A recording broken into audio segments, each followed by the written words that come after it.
اب اس پس منظر میں سوچئے ہم کہاں کھڑے ہیں، ہم کس شے کی گواہی دنیا کے سامنے دے رہے ہیں؟ ہمارے تو انفرادی معاملات بھی بہت پست ہیں، ہمارے تو معاملات آپس کے غلط ہیں،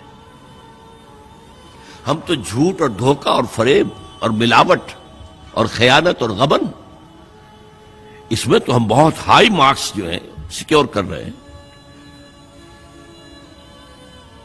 جارج برنارڈ شاہ نے کہا، میں جب قرآن پڑھتا ہوں تو محسوس کرتا ہوں کہ اس سے بہتر کتاب ممکن نہیں، اور جب مسلمانوں کو دیکھتا ہوں تو محسوس کرتا ہوں کہ ان سے زیادہ ذلیل قوم کوئی نہیں۔ یہ گواہی ہم دے رہے ہیں، یہ محمد کے ماننے والے یہ ہیں،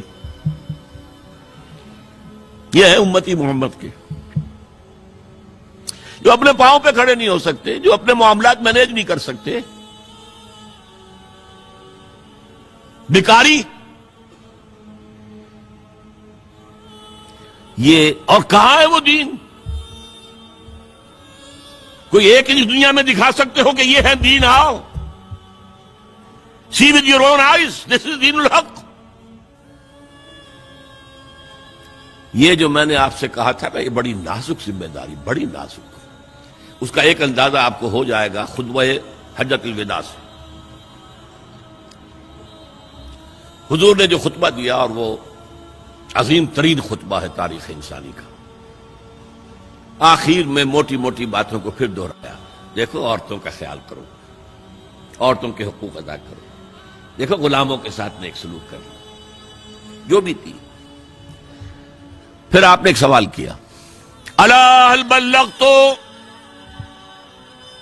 لوگوں میں نے پہنچا دیا یا نہیں؟ 1.25 لاکھ کا مجمع تھا، آج سے 1400 برس قبل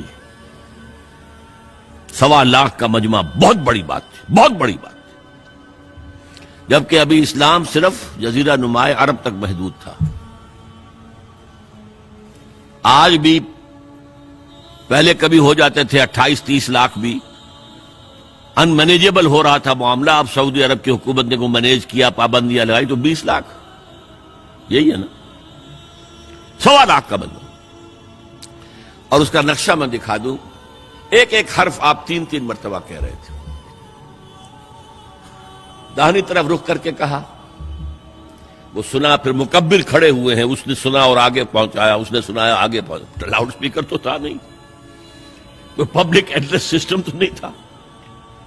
پھر آپ نے سامنے رخ کر کے وہی بات فرمائی، پھر یہاں سامنے کھڑے ہوئے لوگوں نے پہنچایا، پھر بائیں طرف رخ کیا۔ اسی لیے ہر جملے کو، ہر بات کو آپ نے 3 دفعہ کہا، الا هل بلغت، میں نے پہنچا دیا یا نہیں؟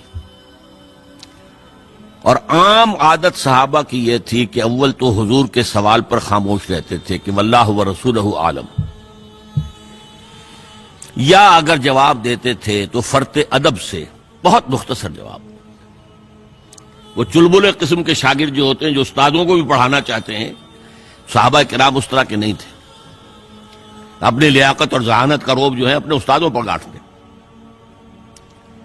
وہاں تو یہ تھا کہ ایک بات جواب، یہاں 4 جواب دیے ہیں صحابہ نے۔ انا نشہد انک قد بلغت الرسالۃ وادیت الامانۃ ونصحت الامۃ وکشفت الغمۃ۔ 3 مرتبہ حضور نے کہا الا هل بلغت، اور 3 مرتبہ جواب آیا انا نشہد انک قد بلغت الرسالۃ وادیت الامانۃ ونصحت الامۃ وکشفت الغمۃ۔ اے نبی، ہم گواہ ہیں، آپ نے حق رسالت ادا کر دیا، آپ نے حق امانت ادا کر دیا۔ یہ قرآن تو ہمارے لیے اللہ نے نازل کیا تھا نا، آپ کے پاس تو امانت تھی۔ آپ نے امت کی خیر خواہی کا حق ادا کر دیا، آپ نے ہر قسم کی گمراہیوں کے، اندھیاریوں کے، اندھیروں کے پردے چاک کر دیے۔ 3 دفعہ یہ جواب لے کر انگشت شہادت سے اشارہ کیا آسمان کی طرف، پھر لوگوں کی طرف، اللہم اشہد، اللہم اشہد، اللہم اشہد۔ اے اللہ تو بھی گواہ رہے، یہ مان رہے ہیں کہ میں نے پہنچا دیا۔ They can't sue me in your court on the day of judgment۔ یہ میرے خلاف استغاثہ نہیں لا سکتے کہ میں نے پہنچانے میں کمی کی ہے۔ یہ مان رہے ہیں کہ میں نے پہنچا دیا.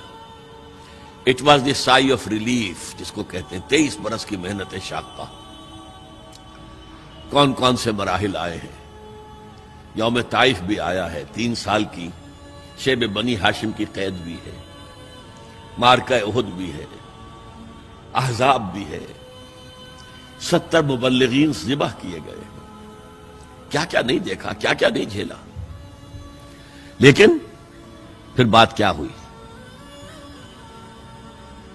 اب آپ نے آخری بات اللہم اشہد اللہم اشہد اللہ, اور اس کے بعد فَلْيُبَلِّغِ الشَّاهِدُ الْغَائِبَ. اب جو یہاں موجود ہیں ان کے ذمے ہے کہ پہنچائیں ان کو جو یہاں نہیں ہے. میں فارغ, میرے کندھے سے بوجھ اتر گیا, اب تمہارے کندھوں پر آیا. اب اس غائب میں وہ بھی تمام لوگ شامل تھے جو اس وقت دنیا میں تھے اور وہاں نہیں تھے. شاہد اور غائب کا لفظ آ گیا جہاں سے میں نے بات شروع کی تھی. شاہد اور غائب, شاہد موجود. فَلْيُبَلِّغِ الشَّاهِدُ الْغَائِبَ, اور غائب میں وہ بھی ہے جو قیامت تک آئیں گے. یہ ہے اس امت کا فرض منصبی, اور اگر آپ سمجھیں یہ ہے اس امت کا فریضہ رسالت.